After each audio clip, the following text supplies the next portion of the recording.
दोस्तों, तारीख थी 30, महीना था नवंबर और साल था 1858। यानी आज से ठीक 165 साल पहले की बात है। अवध के थानेदार शीतल दुबे को बाबरी मस्जिद के एक अधिकारी से शिकायत मिलती है कि 25 निरंकारी सिख जबरन मस्जिद में घुस गए। न सिर्फ मस्जिद में दाखिल हो गए हैं, बल्कि वह वहां हवन पाठ भी कर रहे हैं। और तो और उन्होंने मस्जिद की दीवारों पर राम का नाम भी लिख दिया है। दोस्तों, मस्जिद में घुसकर हवन करने वाले उन निहंग सिंह का नाम था बाबा फकीर सिंह खालसा। राम जन्मभूमि की लड़ाई में लगे लगभग हर एक इंसान का यह मानना है कि अगर 165 सालों की कानूनी लड़ाई के बाद आज यह मंदिर बन पा रहा है, तो उसमें एक अहम योगदान बाबा फकीर सिंह जी का और उनके साथ उस रोज विवादित ढांचे में घुसे उन 24 निहंग सिखों का है। क्योंकि उन लोगों के इस कदम ने पहली बार विवाद को पुलिस में दर्ज करवाया। यह उन 25 निहंग सिखों की दिलेरी थी, जिन्होंने ऐसे वक्त यह बहादुरी दिखाई जब न तो देश आजाद था, न हमारी कोई सरकार थी, न पुलिस पर हमारा राज था। और यह वह वक्त था जब पहली क्रांति को खत्म हुए बस 1 साल ही गुजरा था। यानी उन 25 वीर सिखों ने ऐसी हिम्मत दिखाई कि उसके बाद न जाने कितने लोगों ने उनके रास्ते पर चलते हुए वह कर दिखाया जो 500 सालों से नहीं हुआ था। और आज अयोध्या में भव्य राम मंदिर की प्राण प्रतिष्ठा हो रही है। तो फकीर सिंह जी की 8वीं पीढ़ी के वंशज जत्थेदार बाबा हरजीत सिंह रसूलपुर सामने आए। इन लोगों को उस बात का फक्र है कि जो लड़ाई उनके पुरखों ने शुरू की थी, आखिरकार वह किसी अंजाम तक पहुंच रही है। और इसी खुशी में ये लोग 22 जनवरी को अयोध्या में लंगर लगाने वाले हैं। वह हमारे जो बुजुर्ग थे, जत्थेदार बाबा फकीर सिंह जी खालसा निहंग सिंह फूल, पर मैं उनकी जो विरासत में, उनकी पीढ़ी में, 8वीं पीढ़ी में उनकी गद्दी पर हूं। सो उसकी खुशी में हम वहां पर अयोध्या में लंगर लगाने जा रहे हैं। कमाल की बात है, आज एक तरफ खालिस्तानी आतंकी लोमड़ी की शक्ल वाला गुरपतवंत सिंह पन्नू, ऐसे लोग सिखों और हिंदुओं के बीच दरार डालने की कोशिश कर रहे हैं। धर्म के नाम पर पंजाब को भारत से तोड़ने की बात कर रहे हैं। सिखों और हिंदुओं के सदियों पुराने रिश्ते पर मिट्टी डालने की साजिश रच रहे हैं। वहीं हरजीत सिंह जैसे लाखों सिख सिखी और प्रभु राम के बीच रिश्ते की उस पवित्रता को समझ रहे हैं।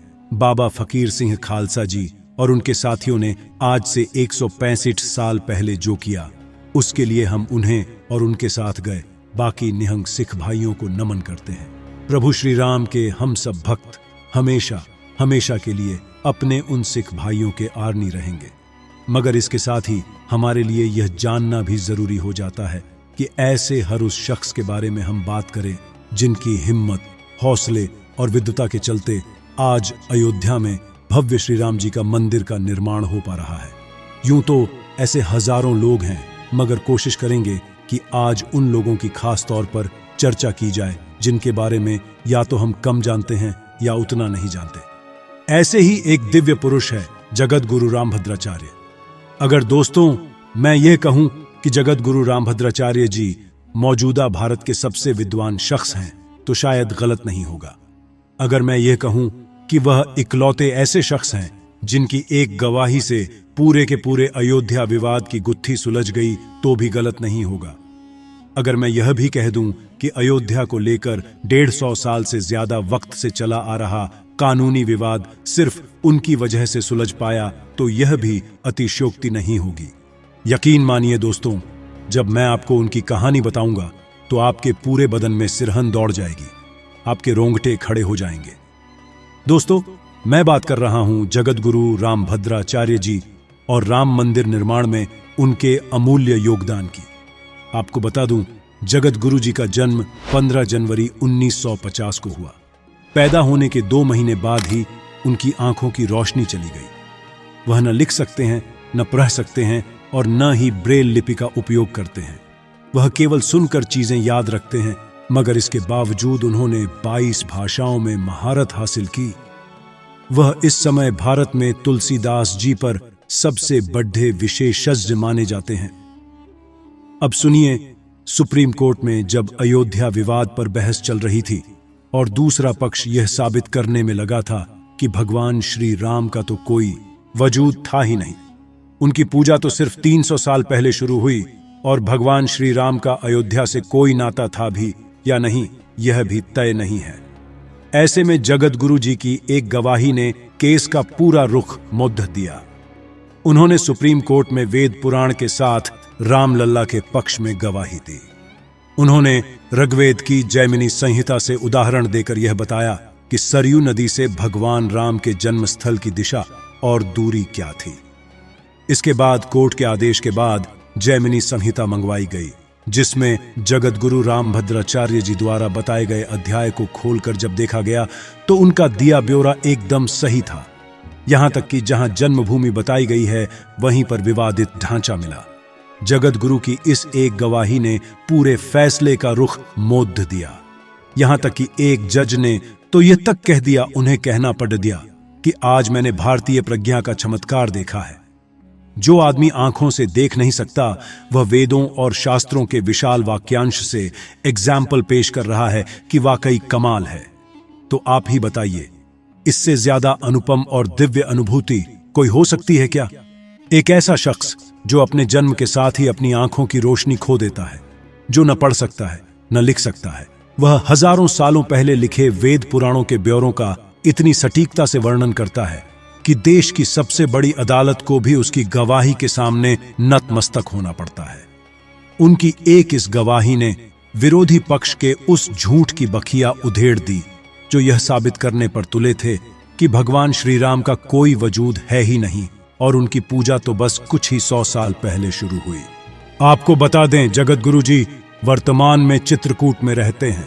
उनका वास्तविक नाम गिरिधर मिश्रा है।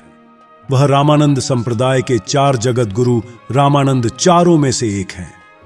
आज अगर दुनिया भर में फैले 100 करोड़ हिंदुओं को भगवान श्री राम के भव्य मंदिर का सुख मिल रहा है तो इसमें जगत गुरु जी का बहुत बड़ा रोल है, और उनके इस भूमिका के लिए हम सब की तरफ से हम उन्हें कोटि कोटि धन्यवाद और नमन करते हैं। जेल गए 8 दिन सतना जेल में रहे, पुलिस के डंडे खाए और डंडे खाने पर मेरी कलाई कलाई टेढ़ी हो गई।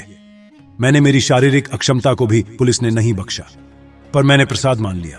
दोस्तों, तमाम संतों और सिद्ध पुरुषों के बीच हम उन आम लोगों का योगदान भी नहीं भूल सकते जिन्होंने इस लड़ाई में अपने प्राण न्योछावर करने से पहले एक पल के लिए भी नहीं सोचा। इन्हीं लोगों में जो नाम सबसे प्रमुखता से लिया जाता है वह कोठारी बंधुओं का नाम है। कोठारी बंधुओं के दोस्त राजेश अग्रवाल जी अपनी किताब में लिखते हैं, बताते हैं कि 22 अक्टूबर की रात शरद कोठारी और उनके भाई रामकुमार कोठारी कोलकाता से बनारस आए थे। उस वक्त सरकार ने लोगों को अयोध्या जाने से रोकने के लिए ट्रेनें और बसें बंद कर रखी थीं। इसके बाद दोनों भाई टैक्सी पकड़कर आजमगढ़ के पास फूलपुर तक आए। वहां से आगे सड़क जब उन्हें बंद मिली तो वे लोग 200 किलोमीटर पैदल ही निकल पड़े। 30 अक्टूबर को कार सेवकों की भीड़ ने जब विवादित ढांचे पर धावा बोला तो ढांचे की छत पर जाकर झंडा फहराने वाले ये दोनों भाई ही थे। 30 अक्टूबर को गुंबद पर झंडा फहराने के बाद शरद और रामकुमार 2 नवंबर को विनय कटियार जी के नेतृत्व में दिगंबर अखाड़े की तरफ से हनुमान गढ़ी की तरफ चल दिए। जब पुलिस ने गोली चलाई तो दोनों पीछे हटकर लाल कोठी वाली गली के घर में छिप गए। थोड़ी देर बाद दोनों बाहर निकले तो पुलिस ने उन पर फिर से गोली चला दी और उन्होंने वहीं दम तोड़। जिस वक्त शरद रामकुमार की मौत हुई 10 दिन बाद ही उनकी बहन की शादी थी। बाद के सालों में उनके माता पिता भी इस दुनिया में नहीं रहे, मगर आज उनकी बहन को अपने भाइयों पर गर्व है और वह इस दिन का बेसब्री से इंतजार कर रही हैं कि वह दिन आए जब राम लल्ला के इस भव्य मंदिर में उनका दर्शन करें। पाजेब वगैरह पहनकर रखते हैं ना। मैंने पायल खोल दी। अपने पांव से वह छन छन कर रही थी, नहीं अच्छी लग रही थी। पाजेब खुली और पिताजी को ढूंढने में।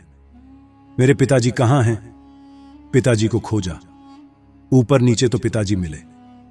मैंने बोला, पिताजी को मुझे अयोध्या जाना है भैया, और के पास जाना है दोस्तों। विवादित ढांचा गिराना सही था या नहीं, उसे गिराने की नौबत क्यों आई, हम इस बहस में नहीं उलझना चाहते।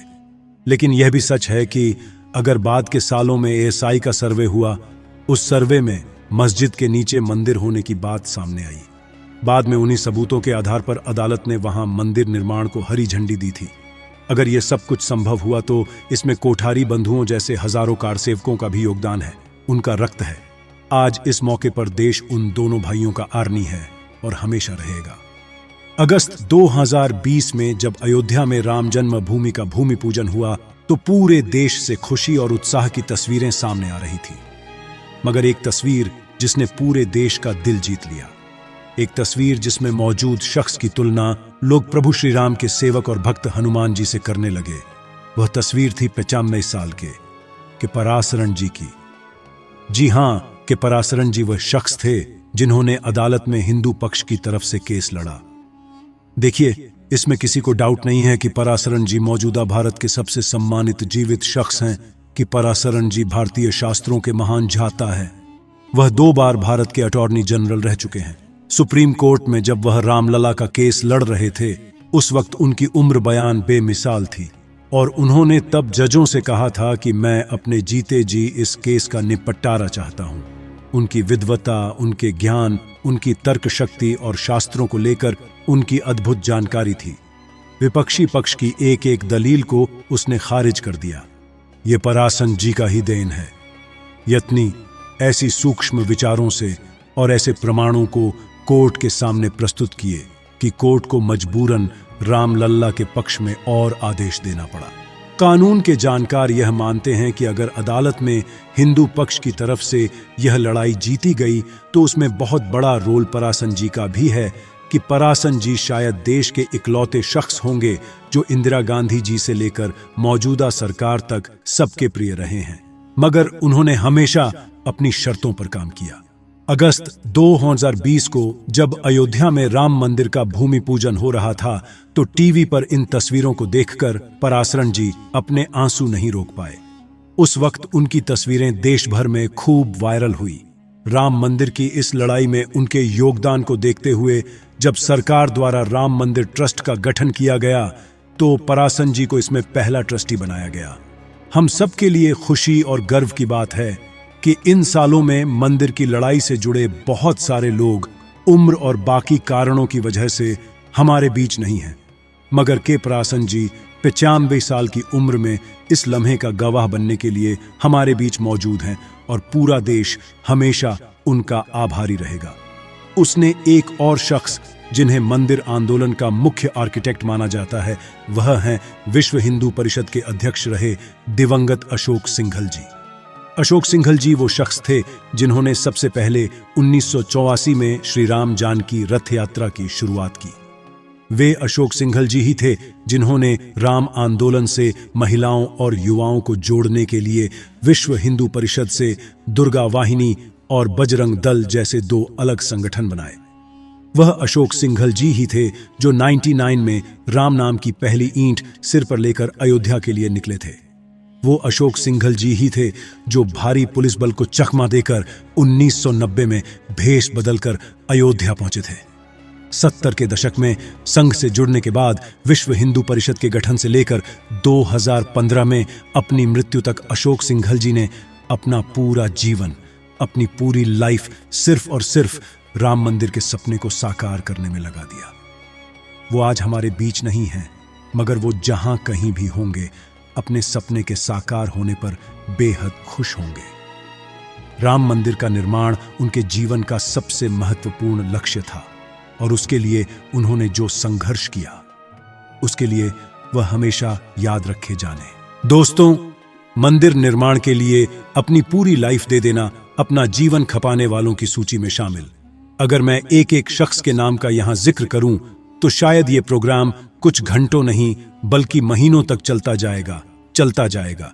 फिर भी इस आंदोलन में अपनी रथ यात्रा के जरिए लाल कृष्ण आडवाणी जी ने जो भूमिका निभाई उससे आज का हर एक शख्स परिचित है।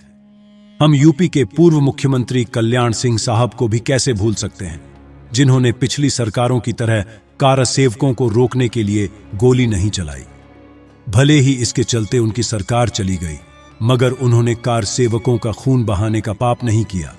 उसी तरह रामायण जैसे धारावाहिक के जरिए हमारी पीढ़ी को भगवान श्री राम के चरित्र और उनकी महिमा से वाकिफ कराने का जो काम रामानंद सागर जी ने और उस सीरियल के किरदारों ने किया, उसके लिए भी देश उनका आभारी है। 40 के दशक में फैजाबाद के जिलाधिकारी रहे के नायर साहब का नाम भी मैं यहां लेना चाहूंगा, जिन्होंने उस वक्त के प्रधानमंत्री जवाहरलाल नेहरू जी के भारी दबाव के बावजूद विवादित ढांचे में अवतरित हुई भगवान श्री राम जी की मूर्ति को हटाने से मना कर दिया था। उन्होंने क्लियरली बोला कि ऐसा करने से लोगों की भावनाएं आहत होंगी। आप कहें तो मैं इस्तीफा दे देता हूं, लेकिन मैं ऐसा नहीं करूंगा। दोस्तों, क्या आप इमेजिन भी कर सकते हैं कि सिर्फ लोगों की भावनाओं का सम्मान करते हुए एक जिलाधिकारी देश के प्रधानमंत्री से उलझ जाएगा? मगर नायर साहब ने उस वक्त ऐसा ही जज्बा दिखाया और वह किसी के आगे झुके नहीं। और आखिर में एक जिक्र इतिहासकार वीबी लाल साहब और के मोहम्मद साहब का भी बनता है। हमें यह मानना ही पड़ेगा कि जब भी अदालतों में किसी मामले पर कोई फैसला लिया जाता है या अदालत फैसला लेती है तो आखिर में वह सबूत ही देखती है। विवादित ढांचे की जगह पहले वहां मंदिर था। इस बात के सबूत तो बीबी लाल साहब और के मोहम्मद साहब की आर्कियोलॉजिकल रिसर्च से ही सामने आए। उन्हीं के सर्वे से यह साबित किया जा सका कि जिस जगह विवादित ढांचा था वहां कभी प्रभु श्री राम का मंदिर था। तो मैं जानता हूं इतने लोगों को शामिल करने के बावजूद अब भी बहुत से नाम छूट गए हैं। बेशक इसमें हमारी मौजूदा केंद्र सरकार और यूपी सरकार के मुखिया का नाम भी शामिल है, क्योंकि आखिरकार उन्हीं के पीएम और सीएम रहते तो इन मामलों में तेजी आई, अदालती फैसले आए और आखिरकार उन्हीं के सत्ता में रहते भव्य राम मंदिर की प्राण प्रतिष्ठा भी हो रही है। बेशक उनको भी बराबर का श्रेय जाएगा और यहां यह भी अंडरलाइन कर दूं, दोस्तों, यह अवसर इतना बड़ा है, यह खुशी इतनी बड़ी है, यह अनुभूति इतनी दिव्य है कि हर इंसान जिसने इस सपने को साकार करने में मदद की है, हमें उसे श्रेय देना ही चाहिए। इस बात की रत्ती भर परवाह मत करिए कि दूसरा खेमा क्या कहेगा, लोग क्या कहेंगे। भैया, जो लोग खुद मंदिर का न्योता ठुकरा कर बैठे हैं वह किसके लिए क्या कहते हैं, इसकी परवाह किसे बताइए। जो लोग कभी चाहते ही नहीं थे कि मंदिर बने, उनसे सर्टिफिकेट मांग भी कौन रहे। लोग देखिए, हमें लगता है यह मौका ऐतिहासिक है, यह काम ऐतिहासिक है, इसलिए हर उस आदमी को इसका क्रेडिट हम देंगे जिसने यह इतिहास रचा है। इसमें मदद करिए। उसमें हमारे संत भी हैं, कारसेवक भी हैं, नेता भी हैं और हर वह आम भारतीय भी है जिन्होंने अपनी हैसियत से बाहर जाकर चंदा दिया है। इसमें वह बुजुर्ग भी हैं जो आज घर घर जाकर लोगों को प्राण प्रतिष्ठा के न्योते के अक्षत बांट रहे।